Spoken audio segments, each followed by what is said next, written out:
दोस्तों एप्पल के आईपैड का रिवोल्यूशन आने के बाद हमारे मन में ऐसे ख्याल आने लगा है, क्या कभी फ्यूचर में चल के ये आईपैड और टैबलेट है ना वो पीसी और लैपटॉप का रिप्लेसमेंट कर सकते हैं। आजकल के ज़माने में तो लोग आजकल अपना जो बहुत सारे प्रोडक्टिविटी काम हो गया, जैसे कि जीमेल का रिप्लाई देना हो गया, या फिर हमारा यूट्यूब में सर्फिंग करना हो गया, वेब सर्चिंग करना हो गया, गूगल पे सर्च करना कुछ, या फिर वीडियो थोड़ा बहुत वीडियो एडिटिंग करना हो गया, फिर गेमिंग भी आजकल लोग एप्पल के आईपैड और फिर टैबलेट में करना पसंद करते हैं। तो ये क्या फ्यूचर में लैपटॉप की जगह ले सकते हैं, या फिर कोई लैपटॉप क्या डेस्कटॉप की जगह ले सकते हैं? तो चलिए आज आज हम लोग इस बारे में डिस्कस करें।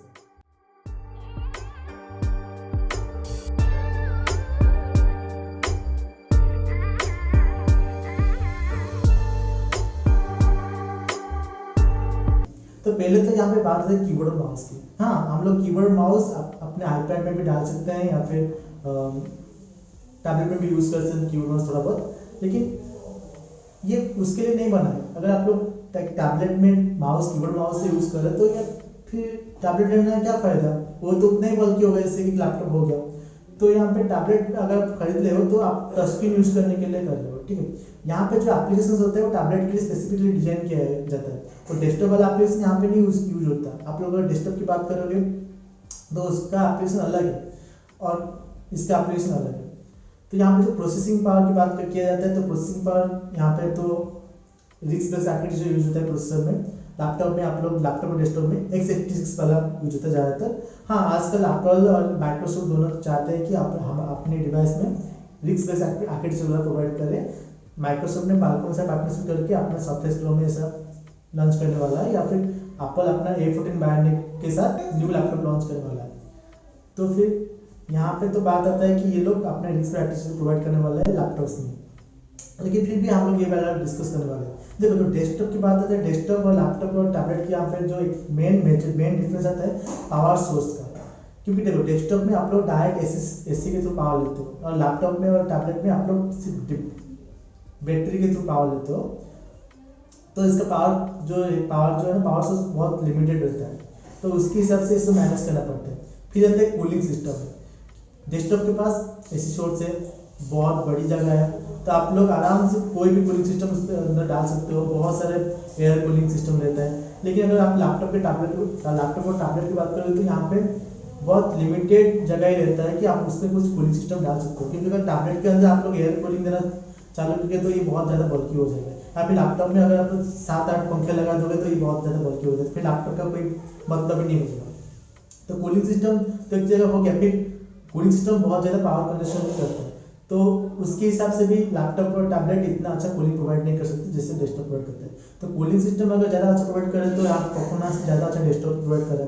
तो ज़्यादातर जो वीडियो एडिटिंग हो गया, ग्राफिक्स डिजाइनिंग हो गया, या फिर जो भी ग्राफिक इंटेंसिव, या फिर गेम डेवलपमेंट हो गया, जो भी बड़ा वाला काम, जो ज़्यादा ग्राफिक्स इंटेंसिव काम हो गया, तो डेस्कटॉप में ज़्यादा अच्छे किया जा सकता है एज कम्पेयर टू लैपटॉप और टैबलेट।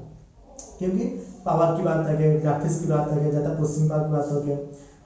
अगर हम लोग में बात करें तो रिसेंटली AMD का एक प्रोसेसर को 7 गीगाहर्ट्ज तक क्लॉक किया गया था लिक्विड नाइट्रोजन डाल के, जो कि पॉसिबल नहीं है कोई भी लैपटॉप और टैबलेट के प्रोसेसर के साथ। तो यहाँ पे तो भाई डेस्कटॉप की जगह अलग हो गया, क्योंकि कोई भी लैपटॉप और टैबलेट इस जगह कभी ले ही नहीं सकता। It's near to impossible in future, कोई ले भी नहीं सकता। आप कितना भी अच्छा प्रोसेसर डाल दो, कितना भी अच्छा मतलब चीज़ें डाल दो लैपटॉप टैबलेट के अंदर, डेस्कटॉप हमेशा ज़्यादा परफॉर्मेंस देगा ही देगा, ठीक है। फिर आते हैं लैपटॉप में टैबलेट की जगह। देखो, पहली तो चीज़ ये कि आप लोग अगर चाहते हो कि हम लोग टैबलेट के अंदर कोडिंग करेंगे, या फिर कुछ मतलब ऐसी चीज़ करेंगे जो कि मतलब कॉम्प्लेक्स इंस्ट्रक्शन सेट को फॉलो किया करता हो, तो यहाँ पे तो कुछ मतलब वो चीज़ नहीं हो सकता। आपको लैपटॉप लेना ही पड़ेगा। देखो, कीबोर्ड माउस के साथ टैबलेट भी यूज़ कर सकते हो, लेकिन टैबलेट का कोई मतलब ही नहीं बनता कि आप लोग कीबोर्ड माउस के साथ यूज़ करो। उसको अगर कीबोर्ड माउस के साथ यूज़ करना है तो फिर आप लैपटॉप क्यों नहीं ले लो।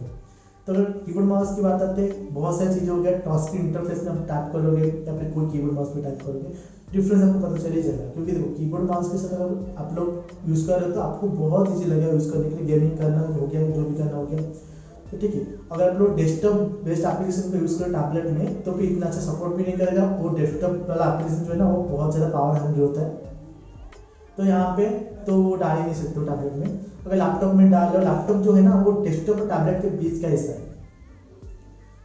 डेस्कटॉप से थोड़ा कम, टैबलेट से थोड़ा ज़्यादा। तो डेस्कटॉप का जो काम है ना वो लैपटॉप में आप लोग कर सकते हो ठीक ठाक। अगर ज़्यादा ग्राफिक्स इंटेंसिव वाला काम नहीं हुआ तब, मतलब ज़्यादा प्रोसेसिंग पावर वाला काम नहीं हुआ तो आप लोग ज़्यादा अच्छे से कर सकते हो। और टैबलेट में वो तो मतलब मोबाइल से थोड़ा ऊपर रहता है टैबलेट और लैपटॉप से थोड़ा कम, उसके जगह पे सही है।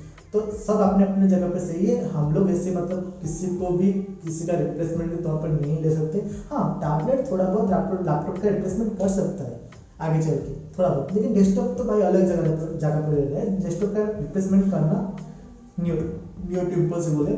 मैं ये नहीं कह रहा हूँ कि भाई रिप्लेसमेंट तो नहीं सकता ना, हम उसके पास पहुँच सकते हैं टैबलेट जाके। अगर फ्यूचर में ऐसे कुछ आया कि आप लोग मतलब वॉइस ओवर से कंट्रोल करते हो सारी चीज़, आपको टाइप करने की जरूरत नहीं पड़ेगी, तो वो बात अलग है। लेकिन आजकल तो आपको भाई टच स्क्रीन इंटरफेस हो गया या फिर कीबोर्ड इंटरफेस हो गया, आपको तो करना ही पड़ता है। तो आप लोग अगर यूज़ कर गेम खेल रहे हो या फिर कुछ भी काम कर रहे हो, टाइपिंग कर रहे हो या फिर कुछ भी काम कर रहे हो, तो भाई आप लोग को मैकेनिकल कीबोर्ड की तरफ ही जाओगे ना कि टच स्क्रीन की तरफ। तो ये तो चीज़ हो गया है कि आज लोग जो भी डिस्कस कर रहे थे, तो ये नतीजा हुआ कि भाई कोई किसी को रिप्लेसमेंट नहीं कर सकता। जिस अपने अपनी रिक्वायरमेंट के हिसाब से ही सबको अपनी चीज़ खरीदना चाहिए। अगर आपको बस आप नॉर्मल यूज हो, आपको बस थोड़ा बहुत मोबाइल वाला गेम खेलना है या फिर थोड़ा बहुत आपको यूट्यूब वगैरह देखते हो या फिर जो भी है मतलब छोटा बहुत वेब सर्फिंग भी करते हो, तो आप टैबलेट की तरफ जा सकते हो। या फिर आप लोग ऐसे बंदे हो जो मतलब थोड़ा बहुत मतलब कोडिंग वगैरह करता है या फिर कंप्यूटर डिजाइनिंग वगैरह करता है, जो ग्राफिक डिजाइन वगैरह छोटा बड़ा काम करता है, तो फिर आप लैपटॉप की तरफ जा सकते हैं। या फिर स्टूडेंट्स हो तो भाई मैं सजेस्ट करूँगा तो लैपटॉप की तरफ जाओ। अगर आप ऐसे बंदे हो जो मतलब गेमिंग करते हैं ज़्यादातर हाई एंड पीसी गेम या फिर कुछ मतलब गेम डेवलपमेंट हो गया, ग्राफिक्स वीडियो एडिटिंग वाला काम हो गया, आप अगर कोई जो भी बड़ा वाला काम करते हैं तो आपको नो डाउट डेस्कटॉप की तरफ भी जाना पड़ेगा। डेस्कटॉप सबसे फास्ट चॉइस है अगर आप लोग घर बैठे काम करते हो, ठीक है। अगर आप लोग को ज़्यादा पोर्टेबल डिवाइस चाहिए, डेस्कटॉप का छोटा वर्जन, तो लैपटॉप ले सकते हो। टैबलेट सिर्फ उन लोगों के लिए है जो कि मतलब इतना ज़्यादा उनको मतलब टेक्निकल टर्म्स से इंटरेस्ट नहीं है या फिर इतना ज़्यादा वो लोग नहीं करते, बस वेब पे रिलाई करते हैं। आप उनको बस वेब के ऊपर डिपेंड करना, जैसे वेब के वेबसाइट में सर्चिंग करना, रिसर्च करना, यूट्यूब वगैरह करना, जो भी मतलब उसको बस सर्च करना है, कंजप्शन डेटा कंजप्शन नहीं करना है उसको बस वेब से, तो भाई उनके लिए टैबलेट सबसे बेस्ट चॉइस है। लेकिन लैपटॉप और डेस्कटॉप की जगह हमेशा ही अलग रहेगा, ठीक है। ये तो था आज का हमारा डिस्कशन, ठीक है। मिलते हैं अगले वीडियो में। डू लाइक एंड सब्सक्राइब मेरे चैनल।